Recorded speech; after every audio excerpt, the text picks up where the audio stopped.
ॐ गजाननं भूतगणादिसेवितं कपित्थजम्बोफलचारुभक्षणम् उमासुतं शोकविनाशकारकं नमामि विघ्नेश्वरपादपङ्कजं नमामि विघ्नेश्वरपादपङ्कजम्। ॐ नारायणं नमस्कृत्यं नरं चैव नरोत्तमं देवीं सरस्वतीं व्यासं ततो जयमुदीरये। मूकं करोति वाचालं पङ्गुं लङ्घयते गिरिं यत्कृपातमहं वन्दे परमानन्दमाधवम्।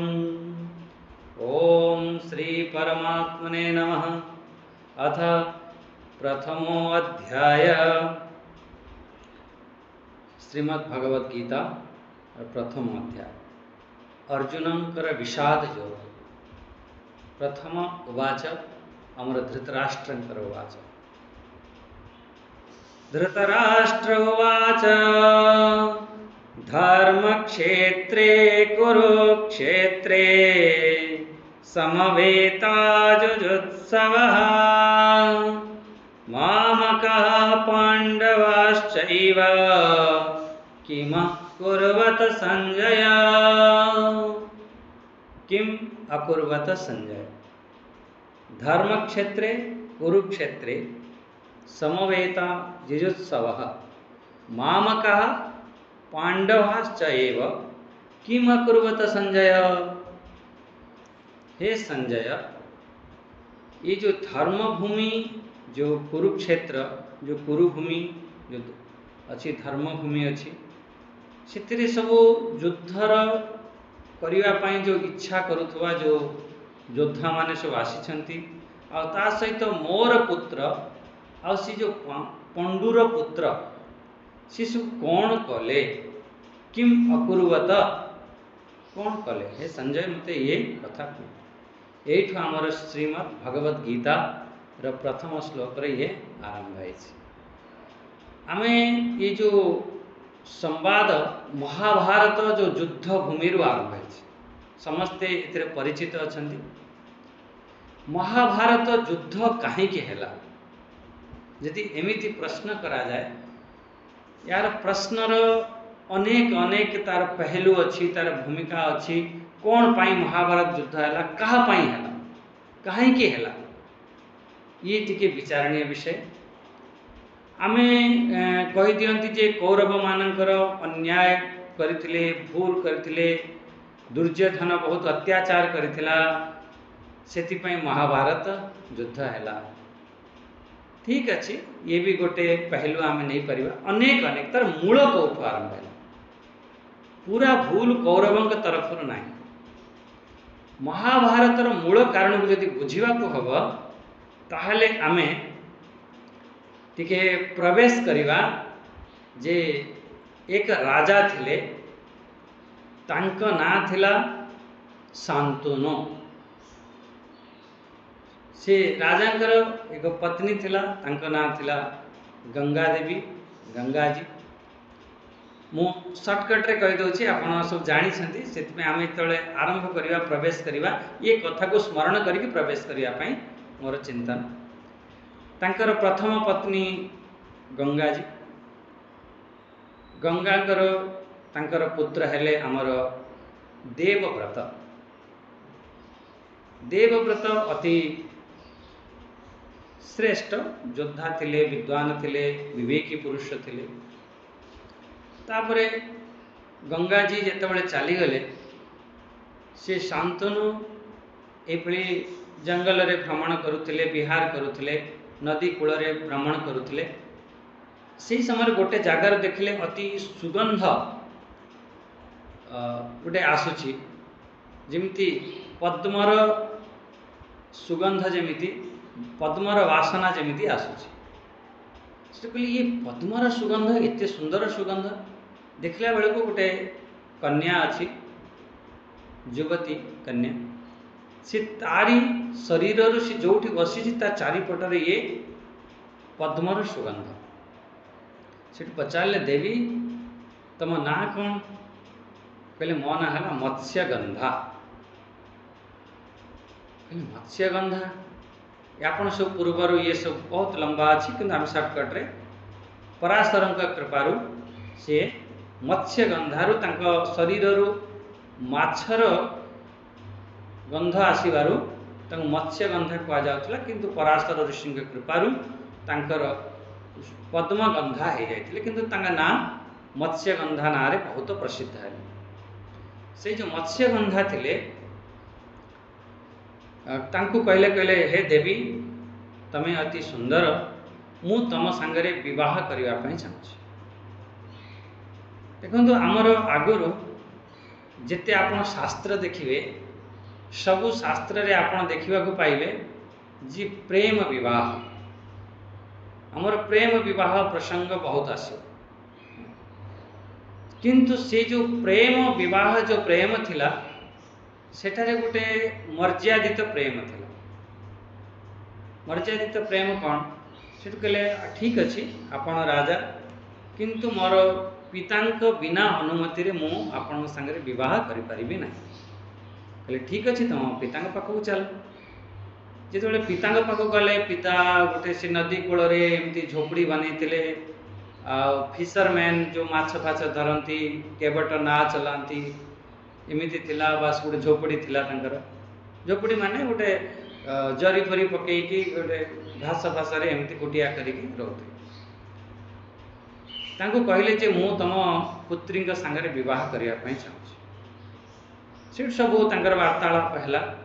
କହିଲେ ଠିକ୍ ଅଛି, ମୁଁ ବିବାହ କରିବା ପାଇଁ ମୁଁ ରାଜି ଅଛି, କିନ୍ତୁ ମୋର କିଛିଟା ସର୍ତ୍ତ ଅଛି। କ'ଣ ମୋର ସର୍ତ୍ତ? ଯେ ମୋର ଏଇ ଯେଉଁ ପୁତ୍ରୀରୁ ଯେଉଁ ସନ୍ତାନ ହେବ, ସିଏ ଏ ରାଜଗଦିରେ ବସିବ। କହିଲେ ଆଚ୍ଛା ଠିକ୍ ଅଛି, କିନ୍ତୁ ଏଠି ତ ଆମର ଦେବବ୍ରତ ତାଙ୍କର ପ୍ରଥମ ପୁତ୍ର ଅଛି ନା। ତାଙ୍କର ଆମର ନିୟମ ହେଉଛି, ଯେଉଁ ରାଜନୀତିର ଯେଉଁ ନିୟମ, ଯଦି ଆମର ପ୍ରଥମ ପୁତ୍ର ଯୋଗ୍ୟ ଅଛି, ତେଣୁ ପ୍ରଥମ ପୁତ୍ର ହିଁ ରାଜା ହେବ, ନିୟମ ଅଛି। ସେଠୁ ଶାନ୍ତନୁ ପଳେଇ ଆସିଲେ, କହିଲେ ଇଏ ତ ସମ୍ଭବ ନୁହଁ। ପଳେଇ ଆସିଲେ, ଦୁଃଖୀ ହେଇକି ବସିଥିଲେ। ସେ ସମୟରେ ପିତୃଭକ୍ତ ଦେବବ୍ରତ ଗଲେ, କହିଲେ ପିତାଜୀ, ବାପା, ଆଜି ଆପଣ ଏତେ ଦୁଃଖୀ କାହିଁକି ହେଇଛନ୍ତି? କ'ଣ ହେଲା? କହିଲେ ହଁ ବେଟା, ଏମିତି ଏମିତି ଘଟଣା ହେଇଛି ଯେ ଆମର। କହିଲେ ପିତାଜୀ ଆପଣ ଏତେ ଦୁଃଖୀ କ'ଣ ପାଇଁ? କହିଲେ ଦୁଃଖୀ ଏଇଥିପାଇଁ ଯେ ମୁଁ ଚାହୁଁଛି ଯେ ଆମର ଗୋଟେ କନ୍ୟା ଅଛି, ତାଙ୍କ ସାଙ୍ଗରେ ମୋର ବିବାହ କରିବା ପାଇଁ ମୁଁ ଚାହୁଁଛି, କିନ୍ତୁ ତାଙ୍କର କିଛି ସର୍ତ୍ତ ଅଛି, କିଛି ତାଙ୍କର ନିୟମ ଅଛି। କହିଲେ ଠିକ୍ ଅଛି। ସ୍ୱୟଂ ଦେବବ୍ରତ ପହଞ୍ଚିଗଲେ, ସେ ଯେଉଁ ମତ୍ସ୍ୟଗନ୍ଧା ତାଙ୍କ ବାପାଙ୍କ ପାଖକୁ ପହଞ୍ଚିଗଲେ। ପାଖକୁ ଗଲେ, କହିଲେ ଆପଣଙ୍କର ଯାହା ଯାହା ସର୍ତ୍ତ ଅଛି ଆପଣ ମୋତେ କୁହନ୍ତୁ। କହିଲେ ଦେଖ, ମୋର ଯେଉଁ ସନ୍ତାନ ହେବ ଏଥିରେ ରାଜଗଦିରେ ବସିବ। କହିଲେ ଠିକ୍ ଅଛି, ମୁଁ ଦେବବ୍ରତ, ମୁଁ ଆପଣଙ୍କୁ ବଚନ ଦେଉଛି ଯେ ଆପଣଙ୍କ ସନ୍ତାନ ହିଁ ଏ ରାଜଗଦିରେ ବସିବ। ସେଠୁ କହିଲେ ଠିକ୍ ଅଛି, ଆପଣ ରାଜା ହେବେନି, କିନ୍ତୁ ଆପଣଙ୍କର ଯେଉଁ ସନ୍ତାନ ହେବେ ସିଏ ବି ତ ଲଢ଼ିବେ ନା, ସିଏ ବି ତ କହିବେ ମୁଁ ଏ ରାଜଗଦି ଆମର ବି ଅଛି। ସେହି ସମୟରେ ସେ ଦେବବ୍ରତ ପ୍ରତିଜ୍ଞା କରିଥିଲେ। ସେ ଦେବବ୍ରତ ପ୍ରତିଜ୍ଞା, ସେ ପିତୃଭକ୍ତ ଥିଲେ, ସେ ପିତାଙ୍କ ପାଇଁ ସେ ପ୍ରତିଜ୍ଞା କରିଥିଲେ। କହିଲେ ମୁଁ କେବେ ବିବାହ କରିବି ନାହିଁ, ଆଉ ମୁଁ କେବେ ରାଜଗଦିରେ ବସିବି ନାହିଁ, ମୁଁ କେବେ ଏଇ ରାଜ୍ୟ ବିରୋଧରେ, ଯେ ରାଜା ଥିବେ ତାଙ୍କ ବିରୋଧରେ ଯିବି ନାହିଁ। ଟିକେ ଧ୍ୟାନ ଦଉଛନ୍ତି। ଇଏ ହେଇଗଲା ପ୍ରତିଜ୍ଞା, ଇଏ କହିଲେ ମୋର ଇଏ ଅଟଳ ପ୍ରତିଜ୍ଞା, ଇଏ ମୋର ହେଉଛି ଭୀଷ୍ମ ପ୍ରତିଜ୍ଞା। ଯେତେବେଳେ ଏଇଠୁ ତାଙ୍କ ନାଁ ଭୀଷ୍ମ ପଡ଼ିଗଲା, ଦେବବ୍ରତରୁ ଇଏ ଅଟଳ ପ୍ରତିଜ୍ଞା କରିବାରୁ, ଭୀଷ୍ମ ପ୍ରତିଜ୍ଞା କରିବାରୁ ତାଙ୍କ ନାଁ ଭୀଷ୍ମ ପଡ଼ିଗଲା। କ'ଣ? ମୁଁ ରାଜା ହେବି ନାହିଁ, ମୁଁ ବିବାହ କରିବି ନାହିଁ, ଏ ରାଜ୍ୟରେ ରାଜାଙ୍କର ଯାହା ଆଦେଶ ହେବ ମୁଁ ତାକୁ ପାଳନ କରିବି। ଏଇ ଯେଉଁ ତିନୋଟି ପ୍ରତିଜ୍ଞା ଆପଣ ଫେର ବିଚାର କରିବା, ଆମେ ସବୁ ଦେଖିବା। ତେଣୁ ଏଇ ଯେଉଁ ତିନୋଟି ପିତୃଭକ୍ତ ଇଏ ଦେବବ୍ରତ ପ୍ରତିଜ୍ଞା କଲେ। ଏଠାରେ ଗୋଟେ କଥାକୁ ଆମେ ଦେଖନ୍ତୁ, ନିଜର ସୁଖ ପାଇଁ, ଶାନ୍ତନୁଙ୍କ କଥା ଦେଖନ୍ତୁ, ନିଜର ସୁଖ ପାଇଁ ଗୋଟେ ଯୋଗ୍ୟ ବ୍ୟକ୍ତିକୁ, ଶ୍ରେଷ୍ଠ ବଳବାନ ବୁଦ୍ଧିମାନ ବ୍ୟକ୍ତିକୁ ଆପଣ ସାଇଡ୍ କରିଦେଲେ, ଆପଣ ତାଙ୍କୁ କିନାରେ କରିଦେଲେ, ହଟେଇଦେଲେ। ତେଣୁ ଏଇଠି ସେତେବେଳେ ସେ ଯେଉଁ ରାଷ୍ଟ୍ର, ବହୁତ ତମର ରାଷ୍ଟ୍ର ବଡ଼ ଥିଲା କି ତମର ସୁଖ ବଡ଼ ଥିଲା, ଇଏ ପ୍ରଶ୍ନ ଏଠି ଉଠିବ। ଆପଣ ସ୍ୱୟଂର ସୁଖ ପାଇଁ ଗୋଟେ ରାଷ୍ଟ୍ରର ଗୋଟେ ଏତେ ସୁଯୋଗ୍ୟ ବ୍ୟକ୍ତିକୁ, ଏକ ଶ୍ରେଷ୍ଠ ବ୍ୟକ୍ତିକୁ ଆପଣ ସାଇଡ୍ କରିଦେଲେ। ଯଦି ଦେବବ୍ରତ ଯେଉଁ ଭୀଷ୍ମ ରାଜା ହେଇଥାନ୍ତେ, ତାହେଲେ ଆଜି ଏ ଯେଉଁ ପରିସ୍ଥିତି ଅଛି, ଯେଉଁ ମହାଭାରତ ଯୁଦ୍ଧର ଯେଉଁ ପରିସ୍ଥିତି ଅଛି, ସାୟଦ ଏହି ପରିସ୍ଥିତି ହେଇନଥାନ୍ତା। ଏ ଦେଶ କୁଆଡ଼େ ବୋଲି କୁଆଡ଼େ ଯାଇକି ପହଞ୍ଚିଥାନ୍ତା। କିନ୍ତୁ ଯଦି ଶ୍ରେଷ୍ଠ ବ୍ୟକ୍ତିକୁ ଯଦି ତାଙ୍କୁ ଆମେ ଅନାଦାର କରିବା, ନିରାଦାର କରିବା, ତାହେଲେ ନିଶ୍ଚିତ ରୂପରେ ଆମର ଫେରେ ଏଇଭଳି ମହାଭାରତ ଯୁଦ୍ଧ ପରି ପରିସ୍ଥିତି ଆସିବ। ଯେତେବେଳେ ଆମର ପ୍ରଥମ ଯେତେବେଳେ ଆମର ପ୍ରଧାନମନ୍ତ୍ରୀ ହେଇଥିଲେ, ଆଉ ତାଙ୍କ ପୂର୍ବରୁ ଗୋଟେ ଯୋଗ୍ୟ ବ୍ୟକ୍ତି ଥିଲେ, ତାଙ୍କୁ ପୁରା ସମସ୍ତେ ଚାହୁଁଥିଲେ ଯେ ଇଏ ପ୍ରଧାନମନ୍ତ୍ରୀ ହୁଅନ୍ତୁ। କିନ୍ତୁ କୌଣସି ରାଜନୀତି କାରଣରୁ ଆପଣ ସବୁ ଜାଣିଛନ୍ତି, ଯଦି ସେ ବ୍ୟକ୍ତି ପ୍ରଧାନମନ୍ତ୍ରୀ ହେଇଥାନ୍ତା, ଯଦି ତାଙ୍କର ନିର୍ଣ୍ଣୟ ହେଇଥାନ୍ତା, ତାହେଲେ ଏ ଦେଶ କିଛି ଅନ୍ୟ ଆଡ଼େ ଶ୍ରେଷ୍ଠ କୁ ଆମେ ପ୍ରାପ୍ତ କରିଥାନ୍ତା। ଠିକ୍ ଅଛି, ଆମେ ସେଇ ଚିନ୍ତନକୁ ଆମେ ଆଗେ ବଢ଼େଇବା। ଆଜି ଯେଉଁ ମହାଭାରତ ଯୁଦ୍ଧ, ये जो समस्या आଜି ହେଇନଥାନ୍ତା ଯଦି ଆମର ଦେବବ୍ରତ ରାଜା ହେଇଥାନ୍ତେ। ତାଙ୍କର ରାଜା ନ ହେବା କାରଣରୁ, ନ ହେବାର ମୂଳ କାରଣ କ'ଣ ହେଲା? ଶାନ୍ତନୁଙ୍କର ଆସକ୍ତି ଥିଲା, ତାଙ୍କ ଭିତରେ ଅଜ୍ଞାନତା ଥିଲା, ତାଙ୍କ ଭିତରେ ସିଏ ଗୋଟେ ଭୁଲ କରିଗଲେ। ସେ କ'ଣ? ମୁଁ ସୁଖରେ ରହିବି, ମୋତେ କେମିତି ଏ ସୁଖ ଅନୁଭବ ହେବ। ଏମିତି କ'ଣ ହୁଏ, ବହୁତ ବାର ପୂର୍ବଜମାନେ କିଛି ଭୁଲ କରି ଯାଇଥାନ୍ତି, ଏ ଯେଉଁ ପିଲାମାନଙ୍କୁ, ଆମମାନଙ୍କୁ ତାକୁ ଭୋଗିବାକୁ ପଡ଼ିଥାଏ। ବିଲକୁଲ କ'ଣ କଲେ, ଏମିତି କିଛି ଭୁଲ ହେଇଯିବା କାରଣରୁ ଆମମାନଙ୍କୁ ଭୋଗିବାକୁ ପଡ଼ିଥାଏ। ଆମେ ଦୁଇ ପକ୍ଷକୁ ଆମେ ନେବା। ଗୋଟେ ହେଲା ଯେତେବେଳେ ଆମେ ଏ ଶାସ୍ତ୍ର ଚିନ୍ତନ କରିବା, ଗୋଟେ ଶାସ୍ତ୍ରର ପକ୍ଷ, ଶାସ୍ତ୍ର କ'ଣ କହୁଛି ସେ ପକ୍ଷକୁ ନେବା, ଆଉ ଗୋଟେ ଆମ ଜୀବନର କଥାକୁ ନେବା। ଏ ଦୁଇଟି କଥାକୁ ଆମେ ନେଇକି ଚାଲିବା ସବୁବେଳେ। ଶାସ୍ତ୍ର ସେ ସମୟରେ ସେ ପରିସ୍ଥିତି ଥିଲା, ସେ ସମୟରେ ସେ ପରିସ୍ଥିତିରେ କୁହାଯାଇଥିଲା, ଆମର କ'ଣ ଫାଇଦା ଅଛି, ଆମର କ'ଣ ଲାଭ ଅଛି, ଆମ ଜୀବନର କଥା ବି ସେ ଶାସ୍ତ୍ର ସାଙ୍ଗରେ, ଶ୍ରୀମଦ୍ ଭଗବତ ଗୀତା ସାଙ୍ଗରେ ଆମ ଜୀବନର କଥା, ଏ ଦୁଇଟି କଥାକୁ ଆମେ ନେଇକି ଚାଲିବା। ଆପଣ ଦେଖୁଥିବେ, ଚିନ୍ତନ କରୁଥିବେ, ଆମେ ଯେଉଁ ପୂର୍ବଜମାନେ ଯେଉଁ ଭୁଲ କଲେ, ଯେ ଆମର ହିନ୍ଦୁ ମୁସଲମାନ ଆଜି ଯେଉଁ ଲଢ଼େଇ ହେଉଛି, ଯଦି ଆମର ଧର୍ମର ଆଧାର પર ଆମ ଦେଶ ବିଭାଜନ ହେଇଥିଲା, ଫେର ଏଠାରେ ମୁସଲମାନ କାହିଁକି? ସେ ଯଦି ଗୋଟେ ମୁସଲିମ ରାଷ୍ଟ୍ର ହେଲା, ତାହେଲେ ଆମର ହିନ୍ଦୁ ରାଷ୍ଟ୍ର କାହିଁକି ହେଲାନି? ଆମେ ଧର୍ମ ନିରପେକ୍ଷ ରାଷ୍ଟ୍ର ହେଲା। କିଛି ନା କିଛି ଭୁଲ କାରଣରୁ ଆମମାନଙ୍କୁ ଆଜି ଭୋଗିବାକୁ ପଡ଼ୁଛି। ଯଦି ଏବେଠାରୁ ଆମେ ସଜାଗ ହେବା, ଜାଗୃତି ହେବା, ଆଲର୍ଟ ହେବା, ତାହେଲେ ଆମର କଲ୍ୟାଣ ହେବ। ଯଦି ଜାଗୃତ ନ ରହିବା, ଫେର ଆଗେ ଆମର ଯେଉଁ ପରେ ଯେଉଁ ସନ୍ତାନ ଆସିବେ ତାଙ୍କୁ ସବୁ ଭୋଗିବାକୁ ପଡ଼ିବ। ସେହିପରି ଶାନ୍ତନୁଙ୍କର ଯେଉଁ ଅଜ୍ଞାନତା କାରଣରୁ, ତାଙ୍କ ଆସକ୍ତି କାରଣରୁ, ତାଙ୍କର ଏ ଯେଉଁ ମହାଭାରତର ଯେଉଁ ଯୁଦ୍ଧର ଯେଉଁ ମୂଳ କାରଣ, जो देवव्रत परी जो श्रेष्ठ पुत्र थिले तांकु जो गोटे सम्मान मिलवा कथा से मिलला तांको श्रेष्ठ पुत्र को आमे तांको साइड करदेले अनदेखा करदेले ये होची सेटू हमर मूल कारण होची एटू यदि श्रेष्ठ योग्य व्यक्ति को आपण बागडोर देले नाही।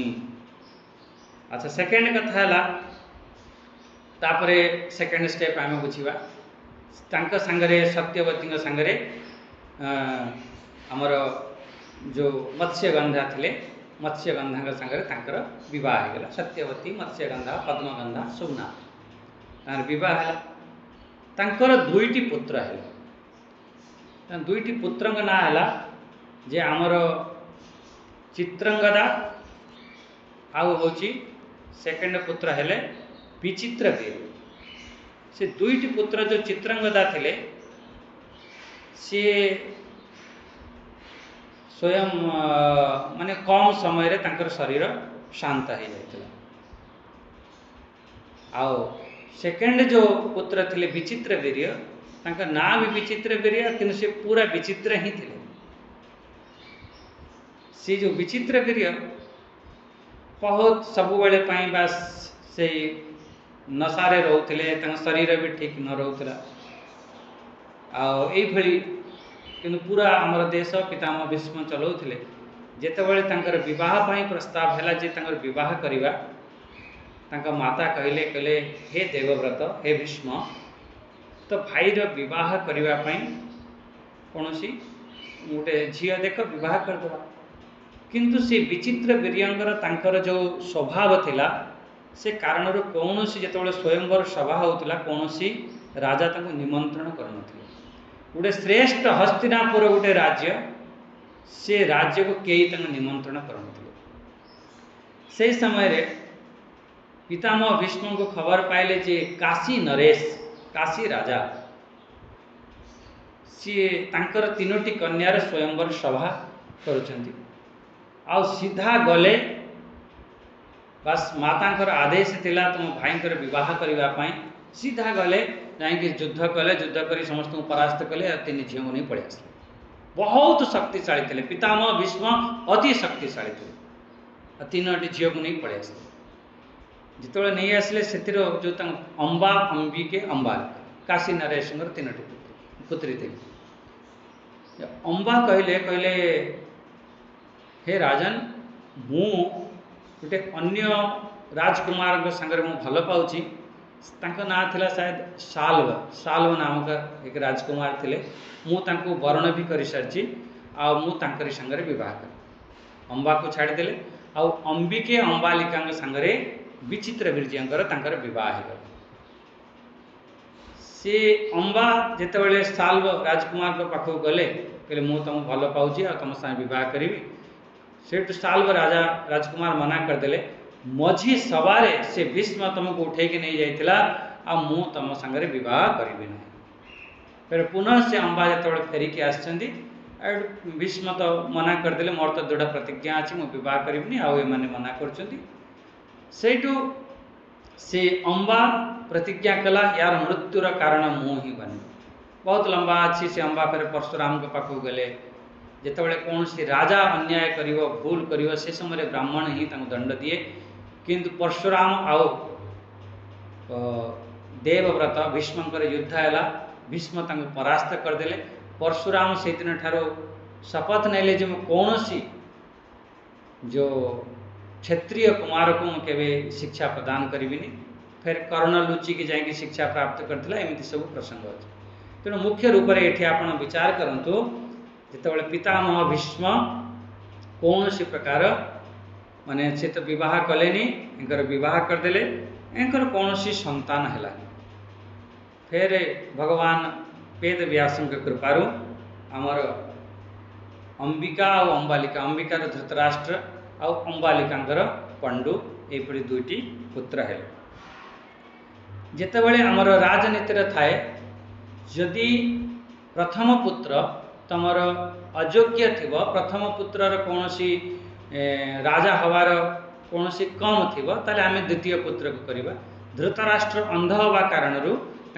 सान भाई पंडु को राजा कले यहीठू गड़बड़ हो गला। धृतराष्ट्र मन में बहुत कामना थिला जे मु राजा है किंतु राजा किए हो गले पंडु हो गले।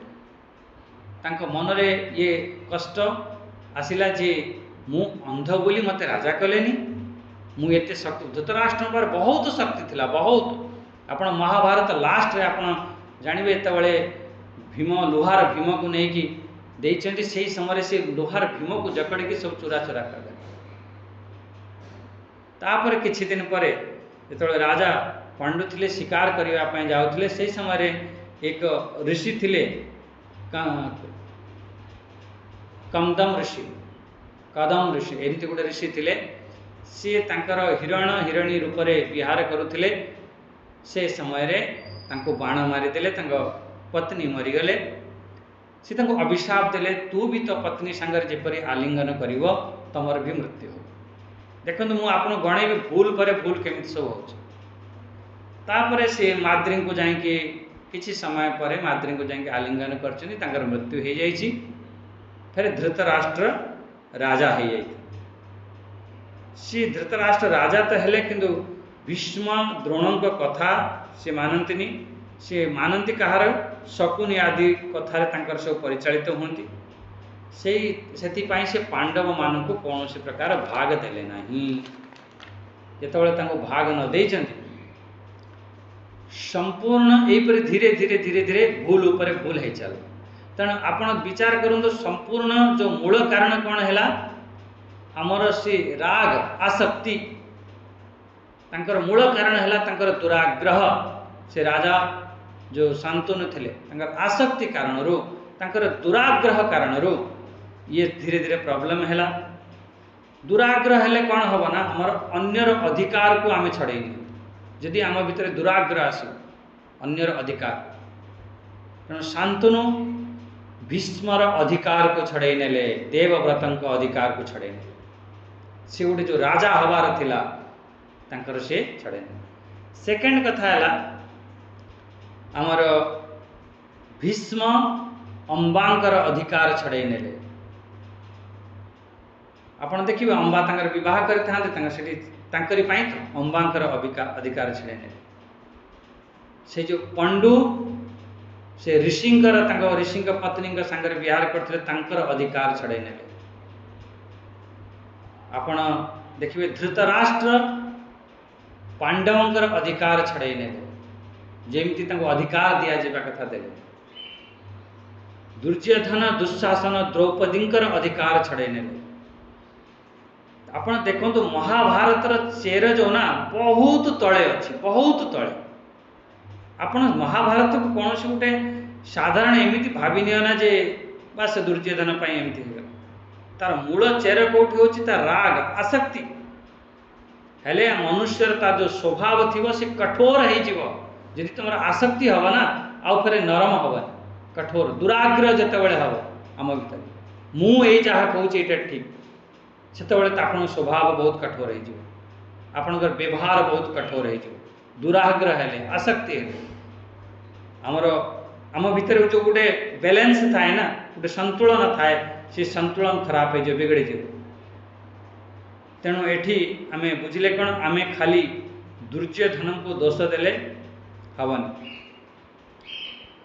आज आमर भारतर जो स्थिति आज आज आप देखुं ये जो स्थिति अच्छी आजिर कारण नुह तार चेर बहुत भितर जो स्थिति आज एमती भयंकर स्थिति पहुँची। आम ये भारत पछरे बहुत देश लगी ये भारत को नष्ट करने बर्बाद करने। आपन जानी आमर 9 स्टेट आमर माइनॉरिटी रे आम हो गए हिंदू माइनॉरिटी हो गए। ये पूरा माने पूरा विशेष साजिश जहाँ कहती गोटे चलती किमिति आमर ये सनातन धर्म को आमर ये हिंदू धर्म को हिंदू सभ्यता को केमिति नष्ट करें। तेणु ये सब ये बहुत पूर्व ये सब अन्य अन्य देश भी सब लगी जहाँ भी आमर जो मुख्य रूप से अर्जुन मन में आसला जे तांको अन्याय रूप से 12 वर्ष वनवास गोटे वर्ष अज्ञातवास है। मु सर्टकट रे आपण मान जाऊँगी आपन सब जानी जितेबाला 12 वर्ष वनवास तांकर जुआ खेल है ये जो पशा खेल है से हारीगले 12 वर्ष वनवास है, गोटे वर्ष अज्ञातवास। अज्ञातवासर नियम थिला जदि से तुम वर्ष भितर तमें आम खोजिकी तुमको पाईगलु ताहले फिर तुम 12 वर्ष फिर गोटे वर्ष अज्ञातवास कर कहीं ये एंको पाखरे एते तेजस्वी बालक ये पांडव जो थे बहुत तेजस्वी थे, कौटी लुचेक रख कौट से छुपिक रही। दुर्योधन जानी जोटी भी हेले मो गुप्तचर जाए खोजिकी पाई से ये प्रकार कंडीशन रखागला जे सबुदिन से वन में रे आम सबुदिन ये राज्य शासन कर। से समय अर्जुन जो 12 वर्ष जंगल में गले बहुत तपस्या कर, बहुत देवी देवता उपासना कर, बहुत शक्ति अर्जन कर। शक्ति अर्जन मूल कारण है धर्म संस्थापनार्थाय। अर्जुन का मूल कॉन्सेप्ट यही जे मो धर्म को मु पुनः स्थापना कर जहाँ आमर शक्ति आमर आदि पर्व रे सब आसी जहाँ जहाँ आमर शक्ति दरकार से शक्ति को से एकत्रित करिसेंती जे से शक्ति को प्राप्त करियो। कौन पाई मूल उद्देश्य कौन थिला ये ध्यान दियो। ये पॉइंट आगे कह आमर धर्म संस्थापनार्थाय धर्म को स्थापना करने जितेबाला आमर गोटे किरात अर्जुन किरात वेशधारी शिव एमती भी आप शुणी से प्रसंग दी थर ये प्रसंग आस महाभारत जितेबाला शिव आराधना कले जी मते श्रेष्ठ शक्ति दरकार पाशुपत्य अस्त्र दरकार से समय घोर तपस्या कले। घोर तपस्या कला परे गोटे दिने ये गोटे घुसुरी आसूला बण घुसुरी ताको आमर अर्जुन भी बाण मारिले से समय किरातधारी शिव भी बाण मारिले। अर्जुन कहले ये मो बाण रे मला से किरात कहला जे मो बाण रे मला तांका भितर फेर युद्ध है कहला जे जीतब ता बाण रे मला। अर्जुन बहुत जेते भी शक्ति थिला सब प्रयोग करिकी तांको ऊपर बाण मारिला। भगवान शिव भोलेनाथ सब हाथ में एमती एमती मारिकी सब फुंकी उड़े दौथा बाण जितेबाला सबू यार बाण सरीगला तो भोलेनाथ सब शक्तिर भंडार से कौन कला जाएगी सी कुश्ती कला हाथ में लड़ाई कला अर्जुन भोलेनाथ सांगे शिव सांगे लड़ाई कला जितेबाला परास्त होता है सेठ कहला ठीक अच्छे ए किरात ये रही था मुझे पूजा करके आसे मोर इष्ट देव मो भोलेनाथ को मु पूजा करके आसे फिर तो सांगे लड़ी भी तो हरेक निश्चित पूरा जित हरेक निश्चित रूप में मुझे जीति। जितेबाला जाएंगे सेठी शिवलिंग पर जल चढ़ाई शिवलिंग पर पुष्प चढ़ाई फूलमाला चढ़ाई बेलपत्र चढ़ाई से समय देखुं सी जो किरात वेशधारी जो व्यक्ति छिड़ा है ता मस्तक जल चढ़ुची ता मस्तक आपण बेलपत्र चढ़ुची पुष्पमाला गलार पुष्पमाला पड़ुची से जानीगले अर्जुन अरे ये स्वयं मो भोलेनाथ मो शिव शंकर मो सामने अच्छा मुझे जापारूनी चरण में पड़गले कहले हे प्रभु हे भोलेनाथ। से भगवान शिव प्रसन्न होती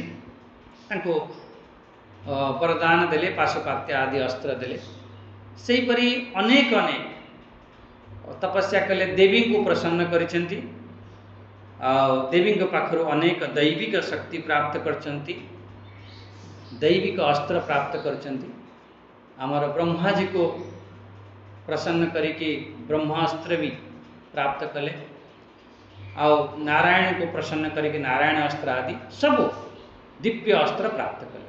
देखो गोटे बढ़िया कथा महाभारत युद्ध चलला 18 दिन चलला 18 दिन समस्त दिव्यास्त्र जानी थे चाहे पितामह भीष्म हूँ गुरु द्रोणाचार्य हूँ कृपाचार्य हूँ अर्जुन हूँ या कर्ण हूँ समस्ते जानी थे दिव्य अस्त्र ज्ञाता थे किंतु दिव्य अस्त्र प्रयोग कराई नथिला कहीं दिव्य अस्त्र प्रयोग माने विनाश।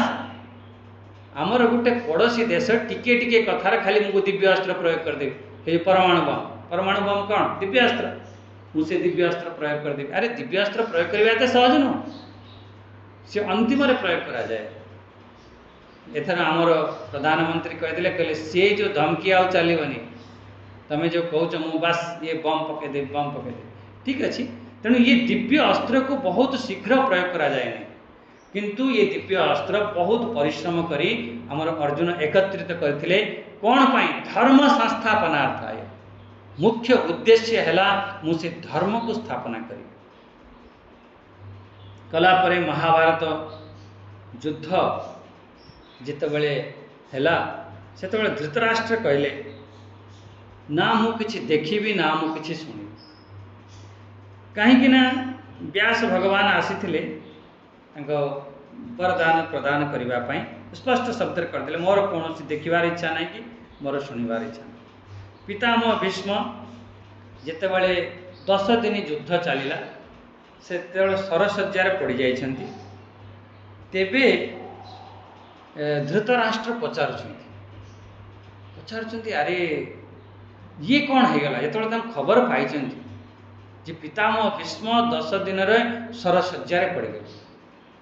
सरसज्जा कहीं यार सब पूर्व जन्मकृत अच्छी या ये जन्म भी जेपर्यंत पितामह भीष्म को तुम ये युद्ध भूमि न हटेब तेबे केबे विजय प्राप्त कर ये धर्म रूपी विजय प्राप्त करने को हेले किछि बलिदान जदि दवाक पड़ो ताहले दवा कथा जहाँ भी हो। धृतराष्ट्र से कहते हे संजय ये प्रश्न उठी जितेबाला ये सब घटना है 10 दिन रे पितामह भीष्म सरसज्जार पड़गले से धृतराष्ट्र पचार हे संजय ये जो एति श्रेष्ठ धर्मभूमि अच्छी आमर कुरुक्षेत्र अच्छी सी जो मैंने सब युद्ध करार सब इच्छा थिला जो मैंने सब आसी एकत्रित होते मो पुत्र भी मोर पुत्र आउ से पंडुर पुत्र पांडव माने से भितर कौन कौन है कहीं ना ये तो एमिति जो घटना घटिला ये पितामह भीष्म को मारिबा एते सहज नथिला कौन है मुख्य जानिबार उद्देश्य होची सी ये युद्धर परिणाम एते भयंकर कौन पाई है ता मूल कारण मत मूलर कह कौटी कौन कौन है से देखु जितेबाला आमर भगवत गीतार एक ये आमर प्रथम श्लोक आमर आरंभ हो प्रथम श्लोक गोटे एमिति व्यक्ति द्वारा है पूरा महाभारतर युद्ध जदि चाही था गोटे क्षण में बंद कर पारि जदि धृतराष्ट्र कही था सीधा स्ट्रेट मना कर दे था ना युद्ध हम ना ताहले फिर केबे युद्ध हो न था किंतु धृतराष्ट्र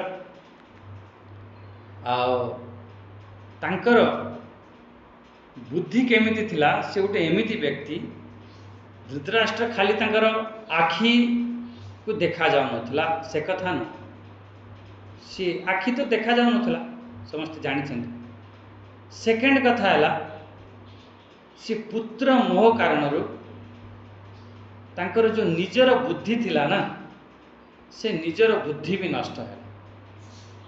देखो प्रथम कथा है आखिरु अंध थे, द्वितीय कथा है निज बुद्धि भी तांकर अंध बुद्धि माने पूरा बुद्धि भी चलीगला। तृतीय कथा है आध्यात्मिक कथा जो संजय शुणाउछन्ति से आध्यात्मिक कथा भी सी माने बुझी पारना पूरा अंध हवा कारण घोर मोहग्रस्त हवा कारण यही परी जो व्यक्ति यही जो अंध दृष्टि कारण ये सब आसिला कौन आसिला वाला विनाश को से देखी पारला। जदि तुम पाखर विवेक दृष्टि था तुम जानी जाई था जे गोटे बहुत बड़ विनाश आसुची से विनाश को तुम टाली पारि था। सी सबुबले निजर पुत्र को ठीक मानुले।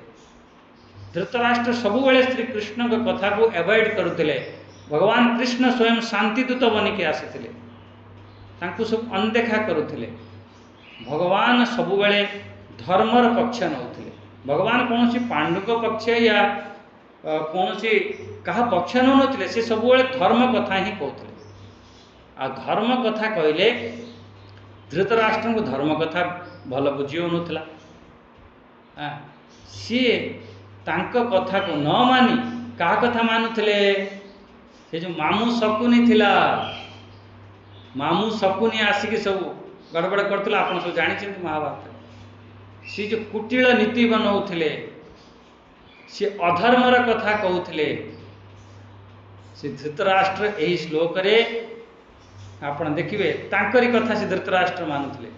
सी सेतिपई धृतराष्ट्र एठी गुटे सुंदर कोन कहउचन्ति, ये जो धर्म क्षेत्र आ एठी कुरुक्षेत्र, एठी दुई थर क्षेत्र शब्द प्रयोग करिसन्ति। अच्छा, एठी से जो आमर तीर्थ भूमि, आमर जो धर्म भूमि कहा को कहती, प्रथम टिके विचार कर। ये तीर्थ भूमि धर्म भूमि आपण कहा कहते कहले, ये जो तीर्थ भूमि आ धर्म भूमि कौन है, जो जगार आमर श्रेष्ठ साधु संत महापुरुष अनेक अनेक सो राजा माने जोठी श्रेष्ठ पुण्य कर्म करिथांती, तपस्या करिथांती, सेई जगह ही तीर्थ भूमि बनी जाए, सेई जगह ही धर्म भूमि बनी जाए। बिल्कुल तीर्थ भूमि धर्म भूमि कौटी बने देखो। आपण गंगा जी, गंगा आमर गोमुख गंगोत्री बाहरी गंगा सागर रे आसी मिसुछि। आमे कौन कही गंगा कूल सब तीर्थ अच्छी ना, गंगा तो पूरा गंगोत्री बाहरी पूरा गंगा सागर रे मिसिछि, सब जगह तीर्थ नुह।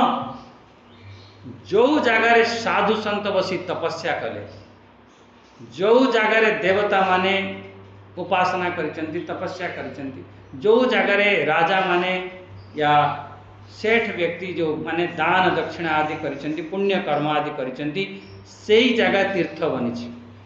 आपण देखो ये भारत वर्ष या पूरा पृथ्वी, पूरा सृष्टि भगवानकर सृष्टि, सबु जगह तो पुण्य क्षेत्र, किंतु जो जगार साधु संत बसिकी तपस्या, एठी धर्म भूमि कहीं कहगला, कहीं ना सेठी साधु संत तपस्या करिसेंती, सेठी राजा माने अनेक दान दक्षिणा करिसेंती, सेठी देवता माने उपासना करिसेंती, सेठी पई सेठी धर्म भूमि हे गला। अच्छा, धर्म भूमि आउ कुरुभूमि कुरुक्षेत्र, तेणु कुरुक्षेत्र कौन से कुरुवंशीय से राज्य हवा कारण, कुरुवंशर क्षेत्र हवा कारण ये कुरुक्षेत्र भी कहगला। अच्छा, एठी धर्म धार्मिक क्षेत्र, धार्मिक क्षेत्र कौन, एठी गोटे कर्तव्यर क्षेत्र।